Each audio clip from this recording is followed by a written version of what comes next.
جس نعمت میں ناشکری ہے وہ ہمیشہ نہیں رہ سکتی۔ کسی بھی محفل میں ہمارے نشست و برخاست اور گفتگو سے حاضرین کی عزت بڑھنا چاہیے۔ یہ نہیں ہونا چاہیے کہ ہمارے کسی فعل سے کسی کا دل دکھ جائے۔ اصلاح نفس کی ہمہ وقت کوشش کرتے رہو تاکہ ہمارے اندر اچھی صفات پیدا ہوں۔ جس قدر ممکن ہو لوگوں کے ہجوم سے بچو، اس طرح تمہارا دل سلامت رہے گا، نفس پاکیزہ رہے گا اور جسم کو آرام ملے گا۔ جو بات تم اپنے دشمن سے چھپانا چاہتے ہو اپنے دوست سے بھی مت کہو، ہو سکتا ہے کہ وہ بھی کسی روز تمہارا دشمن نہ بن جائے۔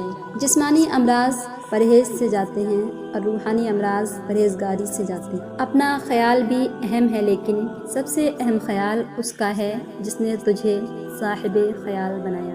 لوگوں سے میل جول اور تعارف کم رکھو۔ میرا غالب گمان یہ ہے کہ تجھے تکلیف جو بھی پہنچی ہوگی وہ تجھے واقف کار ہی سے پہنچی ہوگی۔ اللہ والوں کی باتیں دل کو سکون عطا کرتی ہیں اور اہل ظاہر یعنی دنیا والوں کی باتیں دل کو انتشار اور بے سکونی پیدا کرتی ہیں۔ ٹوٹے ہوئے دلوں سے نکلنے والی آواز 100 سالہ عبادت سے زیادہ اثر رکھتی ہے۔ اس دنیا میں کوئی خزانہ سانپ کے بغیر اور کوئی پھول کانٹے کے بغیر اور کوئی خوشی غم کے بغیر نہیں۔ پاک باز لوگوں کی دوستی اور محبت جیسے منہ پر ہوتی ہے اور ویسے ہی پیٹھ پیچھے، یہ نہیں کہ پیچھے عیب ڈھونڈتے ہیں اور سامنے قربان ہو جاتے ہیں۔ جن رشتوں کی بنیادوں میں جھوٹ کی ملاوٹ ہو وہ ایک سچ پر یوں زمیں بوس ہوتے ہیں کہ پھر بہت سے سچ مل کر بھی ان کی دوبارہ تعمیر نہیں۔ سچے انسان کے جھوٹ میں کوئی اچھا مقصد ہو سکتا ہے، لیکن جھوٹے انسان کا سچ صرف آگ لگانے کے لیے ہوتا ہے۔ ایسے منافق لوگوں کے ساتھ رہنے سے ہزار درجہ بہتر ہے کہ بندہ اکیلے ہی رہ لے،